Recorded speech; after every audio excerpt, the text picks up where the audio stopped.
하나님 말씀 사도행전 12장 1절에서 12절의 말씀입니다. 사도행전 12장 1절에서 12절의 말씀 우리 한 목소리로 같이 읽도록 하겠습니다. 사도행전 12장 1절에서 12절입니다. 시작. 그때에 헤로도 왕이 손을 들어 교회 중에서 몇 사람을 해하려 하여 요한의 형제 야고보를 칼로 죽이니 유대인들이 이 일을 기뻐하는 것을 보고 베드로도 잡으려 할세. 때는 무교절 기간이라. 잡음에 옥에 가두어 군인 내식인 내 패에게 맡겨 지키고 유월절 후에 백성 앞에 끌어내고자 하더라. 이에 베드로는 옥에 갇혔고 교유는 그를 위하여 간절히 하나님께 기도하더라. 헤롯이 잡아내려고 하는 그 전날 밤에 베드로가 두 군인 틈에서 두 쇠사슬에 매여 누워 자는데 파수꾼들이 문 밖에서 옥을 지키더니 호련히 주의 사자가 나타나매 옥중에 광채가 빛나며 또 베드로의 옆구리를 쳐 꿰어 이르되 급히 일어나라 하니 쇠사슬이 그 손에서 벗어지더라. 천사가 이르되 띠를 띠고 신을 신으라 하거늘 베드로가 그대로 하니 천사가 또 이르되 겉옷을 입고 따라오라 한데 베드로가 나와서 따라갈새 천사가 하는 것이 생시인 줄 알지 못하고 환상을 보는가 하니라. 이에 첫째와 둘째 파수를 지나 시내로 통한 쇠문에 이르니 문이 저절로 열리는지라. 나와서 한 거리를 지나매 천사가 곧 떠나더라. 이에 베드로가 정신이 들어 이르되 내가 이제야 참으로 주께서 그의 천사를 보내어 나를 헤롯의 손과 유대 백성의 모든 기대에서 벗어나게 하신 줄 알겠노라 하여 깨닫고 마가라 하는 요한의 어머니 마리아의 집에 가니 여러 사람이 거기에 모여 기도하고 있더라. 아멘. 오늘 말씀의 제목은 생명을 구하는 기도라는 제목으로 말씀을 나눕니다. 이제 교회가 계속해서 성장해 가고 있었고요. 또 사마리아인들을 하나님의 백성으로 받아들이는 일도 일어났으며 또 더 나아가서는 믿는 이방인들도 하나님의 백성으로 인정받게 되는 그런 놀라운 때, 그때입니다. 그때에 정치적 상황이 바뀌기 시작했습니다. 헤롯 왕이 지금 날로 왕성해져 가면서 또 민심을 지배해가는 이 예루살렘 교회를 향해서 박해의 손길을 뻗치기 시작한 겁니다. 1절에 보시면 헤롯 왕이 손을 들었다라고 하는데 이건 공권력을 발동해서 이제 교회의 중심 세력을 타격하기로 시작했다라는 얘기입니다. 그래서 헤롯은 가장 먼저 요한의 형제 야고보를 칼로 죽입니다. 이 야고보가 왜 죽임을 당했는지는 잘 알려져 있지 않습니다. 다만 그가 예루살렘 초대교회 중심 지도자 중에 한 사람이었다라는 이 사실만 알려져 있는 것이죠. 헤롯이 야고보를 죽인 행위가 유대인들을 기쁘게 했다라고 이렇게 3절에 이야기하는 것으로 비추어 볼 때 이 야고보의 죽음의 배후에는 예루살렘 교회를 향한 유대인들의 어떤 시기와 질투가 작용했음을 우리가 보게 되는 겁니다. 자, 내용 관찰 문제 1번을 보시면요. 헤롯 왕은 왜 베드로를 잡아 옥에 가뒀습니까? 2절 3절을 우리가 보면은 유대인들이 지금 헤롯 왕이 야고보를 죽인 일을 기뻐하지 않습니까? 그러니까 이 헤롯 왕이 정치적으로 자극을 받은 거예요. 그러면서 베드로도 죽이려고 그를 감옥에 가두게 된 거죠. 원래 헤롯 왕은 유대 출신이 아닙니다. 에돔 출신이에요. 에돔 출신. 그래서 유대인들로부터 이 헤롯 왕은 정통성을 인정받지 못했어요. 그래서 이 헤롯은 유대인들로부터 정치적인 지지를 받아내기 위해서 지금 예루살렘 교회를 박해하기 시작한 것으로 보이는 거예요. 그러니까 유대인들이 기독교를 싫어하는 것을 알았기 때문이죠. 그래서 헤롯은 내친김에 지금 베드로까지 체포해서 투옥시킨 겁니다. 자, 그러나 그때가 어떤 기간이라고 얘기하고 있습니까? 3절에 보면 무교절 기간이다 라고 얘기했어요. 그 무교절 기간이어가지고 당장 처형하지 못하고 이 절기가 지난 후에 그를 죽이려고 임시로 옥에 가두어 두게 됩니다. 자, 그런데 헤롯은 지금 베드로를 아주 살벌한 감옥에다 가두어요. 어떤 감옥이냐? 큰 철문을 통과해서 들어가면은 군인들이 지키고 있는 두 곳을 지나야 하는 겁니다. 그리고 그 안에 베드로가 쇠사슬에 매여 있고 또 두 군인으로 하여금 그 옆에서 지키게 하는 거예요.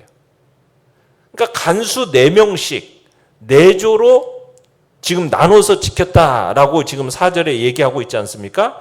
자, 이것은 로마 군인의 어떤 규칙에 따라서 4명이 3시간씩 교대로 지켰다라는 얘기입니다.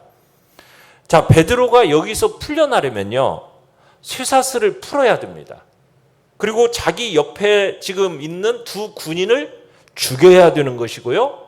그리고 두 곳의 파수꾼들을 피해야 돼요. 이 모든 것이 성공하더라도 탈출에 성공하기 위해서는 또 3개의 관문을 통과해야 됩니다. 첫 2 관문을 통과하는 것은 뭐 그리 어렵지 않더라도 이 도시로 통하는 마지막 관문은 또 철문이에요. 이 철문은 결코 쉽지 않은 문이라는 거예요. 그러니까 베드로가 지금 그 감옥에서 나올 수 있는 가능성은 전혀 없다라는 거죠. 이것을 지금 여기서 강조하고 있는 겁니다. 그러니까 지금 이 사실은 어떻게 보면 베드로의 탈출 성공은 오직 하나님의 간섭으로만 가능하다라는 것을 지금 가르치고 있는 거죠. 자, 예루살렘 교회들도요, 베드로가 당면하고 있는 문제의 심각성을 알고 있었습니다. 자, 그런데 그들이 할 수 있는 거라고는 뭐밖에 없는 거예요. 베드로를 위해서 기도하는 것 이외에는 아무것도 할 수 있는 게 없었던 거예요. 그래서 예루살렘 교회는 그의 석방을 위해서 5절에 보시면 하나님께 간절히 기도를 했습니다. 자, 이 간절한 기도가 베드로가 체포되어 있는 그 감옥에 갇힐 때 시작을 했거든요. 그리고 베드로가 그 기도하는 그들의 장소에 올 때까지 계속 그 기도는 진행되고 있었습니다. 자, 그런데 6절에 보시면은, 자, 6절에 묘사된 이 두 군사 사이에 지금 베드로는 뭐 하고 있어요? 베드로가 두 군인 틈에서 쇠사슬에 매여 뭐 하고 있어요? 누워서 자고 있어요. 이 베드로의 모습이 얼마나 또 충격을 던집니까? 어떻게 이런 상황 속에서 평안하게 잠을 잘 수가 있죠? 이 밤만 지나면 어떻게 되는 거예요? 사도 야고보와 같이 지금 순교의 제물이 된 건데 어떻게 이렇게 쉽게 잠이 오나요? 잠을 청할 수 있겠어요? 네. 베드로가 어떻게 이렇게 편하게 잠을 잘 수 있을까? 당장 내일 이거 죽임 당하는 건데. 참 이 모습은 예수님께서 풍랑으로 인해서 막 제자들이 배에서 막 혹심한 고생을 하는데 예수님은 그때 어떻게 하셨죠? 풍랑 중에서 아주 편하게 잠을 주무셨던 거. 이 모습을 상기하게 되는 거예요. 그러니까 베드로는 지금 모든 것을 절대적으로 주님의 손에 의탁하는 거예요. 그러니까 아무런 걱정 없이 잠을 잘 수 있었던 거죠. 이 밤이 지나면 모든 것이 끝장나는 것인데도 불구하고 그렇게 고나게 자고 있는 모습은 이 베드로의 믿음의 깊이를 보여준다 할 수 있겠어요. 내용 관찰 문제 2번을 보시면 베드로가 감옥에서 빠져나오는 과정은 어떻습니까? 자, 6절부터 이렇게 보시면은 헤롯이 베드로를 감옥에서 끌어내서 이제 백성들 앞에서 신문하고자 하는 바로 그 전날 밤입니다. 그 전날 밤 이제 하나님께서 간섭을 하셨어요.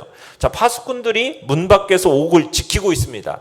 자, 베드로는 지금 두 군인 틈에서 두 쇠사슬에 지금 매여서 누워 자고 있었어요.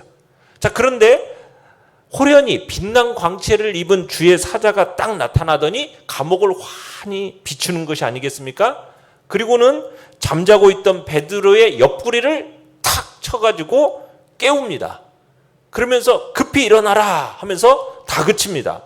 그러더니 베드로의 손에 옥주어 있던 쇠사슬이 어떻게 됐어요? 그 손에서 벗겨지게 돼요. 그러면서 이제 빛의 광채를 덧입은 이 하나님의 천사가 지금 인간의 시간, 공간을 뚫고 지금 기습한 건데, 자, 하나님의 도우심이 지금 인간의 필요가 극에 달할 때 지금 호련히 나타났다라는 것을 우리가 보게 됩니다. 그러니까는 여러분, 인간의 정부나 군왕들이라는 것, 하나님의 사도를 결박한 그 결박이라는 것은 하나님의 그 천사 앞에서는 어떤 것과 같은 겁니까? 썩은 새끼들과 같은 거예요. 자, 그렇게 쇠사슬이라는 것이 그렇게 그냥 쫙 풀려져 버리니까 잠에서 깨어난 베드로가 또 천사가 베드로를 천사가 막 연이어서 채근을 하는 거예요. 8절에 보시면 띠를 띠고 신을 신어라. 그 다음엔요, 겉옷을 입고 따라와라. 그러니까 베드로는 이 천사의 황급한 명령에 순종을 합니다. 자, 그러나 베드로는 지금 이 모든 천사의 지시가 지금 꿈인지 생신지 구분하지 못한 채 지금 순종하고 있는 거예요. 자, 베드로가 이제 첫째 파수를 지납니다. 두 번째 파수도 지납니다. 또 시내를 통하는 쇠문에 딱 이르니까 갑자기 문이 저절로 쫙 열리는 게 아니겠어요? 그러면서 금세 감옥을 빠져나와 가지고 거리를 걷게 되어요. 한 거리를 딱 걷게 되고 베드로를 석방시켜줬던 천사가 호련히 사라집니다. 더 이상 보이지 않게 되는 거예요. 그때서야 이제 베드로가 정신이 드는 거예요.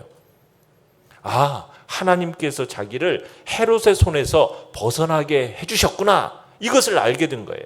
정말 베드로가 꿈결 같은 구원을 경험하게 된 거죠.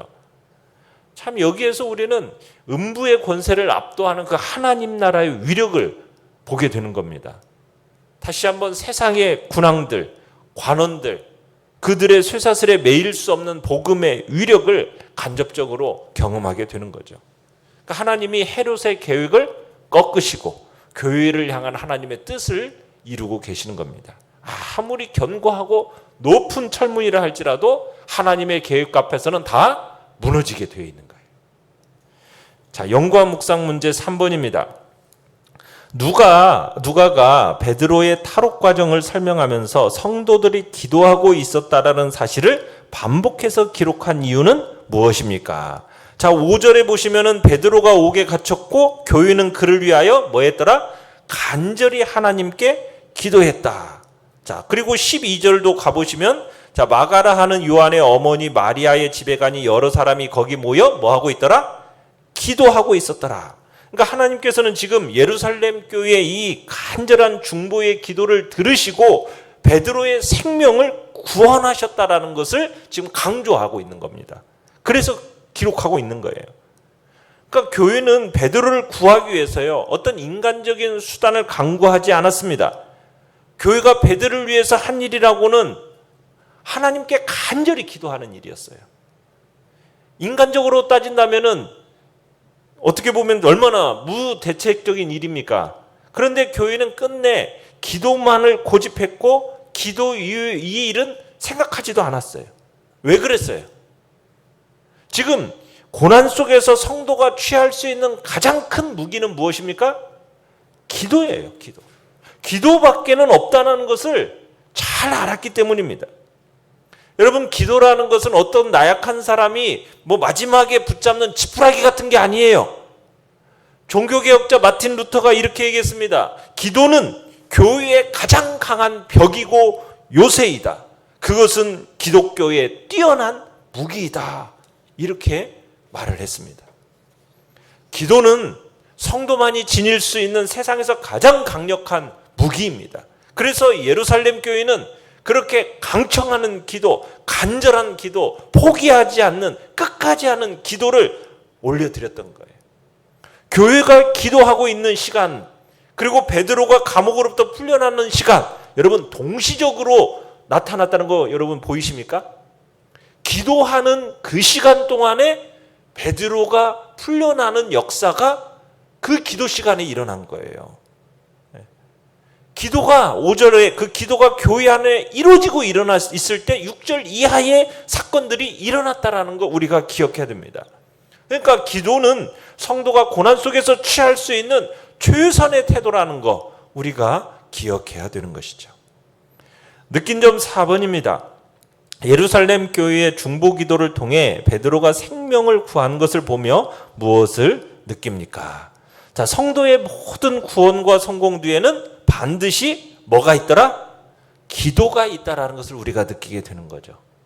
천사는 베드로를 감옥에서 나오게 했지만 천사를 나오게 한 것은 성도들의 기도였다. 베드로가 옥에서 구원을 받고 무사히 성도들의 품으로 돌아올 수 있었던 것은 무엇이었더라? 성도들이 그를 위해서 기도하기를 그치지 않았기 때문이더라. 그 성도들의 기도 때문이었어요. 사랑하는 성도 여러분, 오늘 우리가 경험하는 모든 구원과 성공 뒤에는 반드시 뭐가 있다고요? 우리가 알지 못하는 숨어있는 기도가 있다는 사실을 기억하시길 바랍니다. 쉬지 않고 기도하는 이들에게 우리는 감사해야 될 것입니다. 그 기도를 들으시고 응답하시는 하나님의 은혜를 우리는 찬양할 수 있기를 바랍니다. 우리의 기도는 허공에다가 외치는 메아리 같은 게 아닙니다. 우리의 기도는 능력의 기도요, 살아계신 하나님 앞에 상달되어져서 그것이 그 기도를 들으시고 이 땅을 움직이는 놀라운 능력이 바로 기도라는 것을 기억하면서 우리는 그 기도의 자리를 힘써 나아가야 될 것이고 우리가 함께 모여서 힘써 기도해야 할 것입니다. 결단과 적용 5번입니다. 내 주변 사람들 중에 가장 큰 어려움에 처한 사람은 누구입니까? 지금 그를 위해 공동체 구성원들과 함께 구체적으로 어떻게 기도하겠습니까? 우리 연약한 지체들을 생각하십시다. 또 여러 가지 삶의 어려움에 처해 있는 이들, 우리의 지체들을 한번 돌아보시면서 그들을 위해서 정말 우리가 합심해서 같이 기도하고 또 주님의 그 놀라운 능력을 우리들이 사모하면서 나아가는 그런 기도가 우리 안에 있기를 바랍니다. 오늘의 기도 같이 읽겠습니다. 시작. 고난을 겪고 있는 형제를 위해 함께 기도하는 공동체가 되게 하소서. 아멘.